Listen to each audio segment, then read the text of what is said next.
Hey guys, one of the most common issues that beginner and intermediate players face is blundering too much. I've seen so many comments from people saying, if only I could stop blundering. Do you have any tips on how to stop blundering? How can I make less blunders?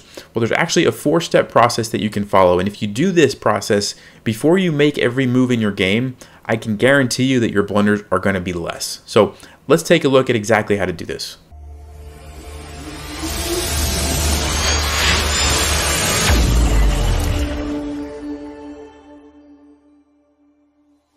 Okay, so before we get into the 4 steps, first let me just make sure everybody understands. When I say blunder, I'm talking about one of a couple things. First of all, if you're getting checkmated in one move because you just didn't see it, that's considered a blunder. Or if you miss the fact that you could have checkmated your opponent in one move, also a blunder. And also, if you're losing a queen, a bishop, a knight, a rook for free, so it's just sitting there and your opponent just captures it because you didn't see it, that's a blunder. And also, if you don't capture one of your opponent's pieces, queen, rook, knight, or bishop, that was for free just sitting there and you didn't see it, that's also a blunder. Okay, so those are the 4 things that I'm talking about, and those 4 things are very closely related to the 4 steps that you have to do every move. So here's what the process looks like. All right, so before I make any move in a chess game, I'm asking myself, number 1, is this move that I'm about to make gonna put my king in danger? Or is my king in danger right now and this move doesn't help me get out of it? So more specifically, am I about to be checkmated? I have to know that before I make my move. And if I am, then I don't make that move, right? I find a better move. Number 2, I look at my opponent's king and I say, can I checkmate him in one move? If I can, then I need to forget about any other moves that I'm going to play and just checkmate him, right? And then number 3, what about my rooks, my knights, my bishops, and my queen? Are any of them just undefended and could be captured by my opponent? And yeah, that could be a time-consuming process if you have to go through and check every one of your pieces, but you have to do it if you want to stop blundering. After I check all my pieces, I'll check my opponent's pieces. Are any of his pieces just sitting there where I can capture them? If the answer is yes, whatever move I was thinking about, I probably want to forget about it and just take the free piece, right? So that's the 4-step process. Now, I want to show you a game, and this is a game from 2 random players in the range from, they're both between 800 and about 1100. So I'm going to just show you this game, and we're going to go through and do these 4 steps on each move, and we're going to see several blunders that they could have caught if they would have followed this process. All right, so here's the game, and I'm going to go through the beginning just kind of quickly, just so we can get to the sort of the middle game where the blunders started to happen and it gets a little more interesting. Okay, so they traded off some knights. All right, and right at this moment, if I'm black, so the first thing I'm going to do is ask myself, am I about to get checkmated by some of white's pieces? Well, the first thing you have to ask is, can I even be put in check? Well, in this position, yes, queen h5 is check, but is it checkmate? No, and I could play g6, block the queen, attack the queen. That looks okay. This is check on my king, but I've got that well defended, not really worried. This is check on my king, but again, well defended, not really worried. Can this bishop check me? Nope. So it looks like my king is okay. So the next step, what about my opponent's king? Can I checkmate him somehow? Well, I do have this bishop lined up here, but that's about it. It's not enough for checkmate. He would just take me, so no checkmate. All right, let's move on to step 3. What about my pieces? Are any of my pieces in danger, or can they be captured right now? Doesn't look like it. All right, what about my opponent's pieces? Any of them in danger or that can be captured right at this moment? Not really.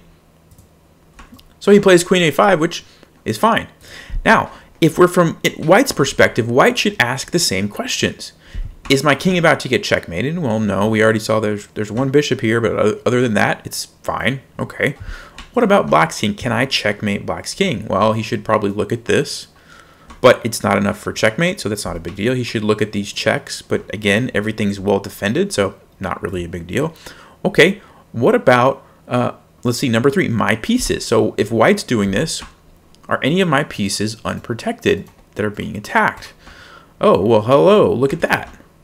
He should have noticed on step number 3, his bishop was being attacked, right? And if he did this blunder check and he saw this, he wouldn't have made the next move, right? He would have defended his bishop. But instead, white played rook to b1, and guess what?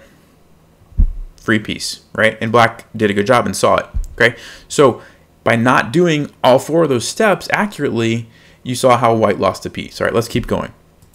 So rook c1, c4, I'm not really sure what's going on there. It's giving away a pawn, but For blundering, remember, we're focusing on the king and the major pieces, right? The major and minor pieces. So the queens, rooks, knights, and bishops.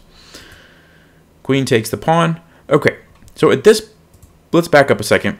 White had decided in his mind, I want to go here and get a fork. Okay, fine. There's nothing wrong with that. But before you make the move, and this is important, before you make the move, you have to go through these 4 steps. Number 1, king, king. All right, let's check the king. Again, the position is relatively similar in that regard, so the king is fine. His king, again, there's no checkmate, so that's fine. But what about my pieces, right? No, step number 3 is check your pieces. If white would have done that, if I move my knight there, is anything defending my knight? No. Is anything attacking my knight? Oh, yeah, the bishop is. I probably shouldn't go there. I'm going to lose my knight, right? So if he would have done this 4-step process, he should have saw that. I'm guessing he was just kind of thinking like, oh, that's a fork. Awesome. What a good move. I'm going to, win a rook. Well, no, because the bishop's just going to take you. So important to do those 4 steps, not skip one, and do it every single move. Okay, so white did that, and black moved his king over. So again, we got to ask ourselves, if we're black, step number 1, is my king in danger? Well, yes, obviously I'm in check, so my king is in danger. Now, this is an important point. Just because you're in check doesn't mean that you don't go through all 4 of these steps. Because when you're in check, there are always 3 ways or 3 potential ways to get out of a check. You can move your king like what this guy did in the game. You can block it. Now, in the case of a knight, that one's not an option. You can't block a knight check. But the third option when you're in check is what? You can capture the piece, right? You can just take the piece that's putting you in check. That's a totally valid way to get out of check. And so step number 4 here, we're supposed to be checking for our opponent's pieces. Had this player done that, he would have said, okay, let's see. Are any of these undefended that I can take? Oh, the knight over here looks like I can just take it. Probably would have saw that and wouldn't have blundered his rook. But instead, he played his king over and lost the rook. Okay, so just remember to always do those 4. Even if you're in check, you can still take pieces to get out of check. Let's keep going. So b5, and it's white's turn. He plays knight to b6. What did he forget to do? Right, he didn't do step number 3, check your pieces to see if anything is in danger. Right, had he done that, when he got to this bishop, he would have seen this. And hopefully would have moved his bishop or done something better, right? Instead, he just moved his knight. And then black, same thing, is clearly not doing a blunder check, right? Had he done that on step number 4, checking your opponent's pieces, can I capture any of these pieces? Oh, yeah. There's a bishop, right? So you can see how these players are not following these 4 steps consistently. Okay, so knight here, knight captures, knight captures. Okay, and again, black decides to capture the rook when, if you ask yourself, step number 3, the move that I'm about to make, is that going to put any of my pieces in danger? Well, yeah, my queen is going to be in danger. Probably shouldn't do that, right? Queen b2 would have been a better move, not just giving up his queen for free. So, not for free, but giving it up for a rook and even getting the bishop, it's not really enough for the queen. So that was a poor choice. Okay, and then again, black, I don't know what this move was all about, but had he done a blunder check, step number 3, if I go there, are any of my pieces going to be in danger? Well, yeah, my bishop's going to be in danger, and I'm just going to lose it. So I shouldn't do that, right? And you see how many times this is just one game, had these players done this, they would have saved themselves so many blunders. So that was a blunder, captures, and we'll just go through a few more.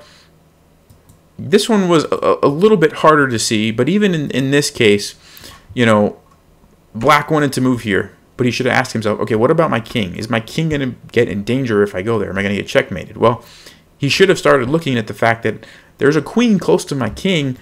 Oh, there's a check, and look at that. It's a skewer on my rook. Probably should have watched out for that. Now, maybe he was thinking that his knight was going to be captured, and so he thought, hey, I'll just move and take a pawn, which is fine. But a better move would have been like king e7. Protects the knight. The pawn is kind of blocking off the queen, and it opens up his rook so he doesn't lose his rook to the skewer here. So that's what I would have liked to see from the blunder check there, but this is a little bit more complicated of a position. So there, check, king here. And now white plays this move. Now, again, and I'm just going to keep going back to the same 4 steps because that's really all it is, guys. You just do these 4 steps every move. White should ask himself, opponent's my king, opponent's king, and then your pieces, your opponent's pieces. If he'd done that, he would have saw this, right? He would have also saw this. Okay, my opponent's pieces. I have 2 options that I can just capture. And instead, he does this and also doesn't check his own piece, his queen, right? And so, really bad move there. And then black, same thing, right? He's not doing the check. He was worried about, or maybe he is. Maybe he is and he's worried about this. But, you know, step number 4, your opponent's pieces, he would have saw the queen. Okay, and so you just see how this game is full of blunders, all because players are not doing the 4 steps. So I think we've seen enough examples. I feel like I'm kind of beating a dead horse here, but really, guys, this is what it comes down to. When you're playing a game, you can think about the position. You can come up with a move in your head like, okay, I would like to, you know, move my pawn forward in this position. That's what I want to do. But before you move it, you got to ask yourself, what about my king? Am I going to get in checkmate? Hold on, let me just look. Okay, what about my opponent's king? Am I missing an obvious checkmate that I can just do? No, I'm not. All right, let me continue. What about my pieces? Are my pieces going to be in danger if I make this move? Well, this one, no, because I'm defending it, but oh yeah, my rook. Maybe I want to rethink that. And then step number 4, you know, I want to go here, but what about my opponent's pieces? Can I capture any of them? Oh, right, yeah, look at that. There's a free queen over there. So that's the process. That's what you got to do. And by the way, if you don't feel like you have enough time to do this in your games, it probably means you're playing too fast of a time control. You should slow down and make sure you give yourself plenty of time so that you can do a proper blunder check before every move. Because this is super, super important. If you're not doing this, it doesn't matter what kind of complicated and really strategically brilliant plans that you might be coming up with. You're still going to lose because you're just blundering, right? So like some people, you know, they might see this position and they might think to themselves, okay, well, I'm going to go here and I'm going to bring my king up and push this pawn and this pawn and this pawn, and I'm going to get him in check, and then I'm going to take here and get a queen, and yeah, it's like a 10-move checkmate. All right, let's go. Well, chess doesn't work that way, right? Like if you're doing all that stuff but you're not seeing that, oh, my rook is just hanging, you're going to lose. So you got to start with the basics, not blundering pieces. Once you get past that, then you can start to think about those more elaborate and long-term plans, okay? But you got to get rid of the blunders. So I hope this video helps you guys with that. Let me know if you already do this in your games and you still blunder, like what's the problem? Let me know, and maybe I can do like a follow-up video. But I think a lot of people just don't do this when they're playing. They get caught up in thinking about other things and they forget to just do the basic 4 steps. So hope that helps you guys. As always, thanks for watching. Stay sharp, play smart, and take care.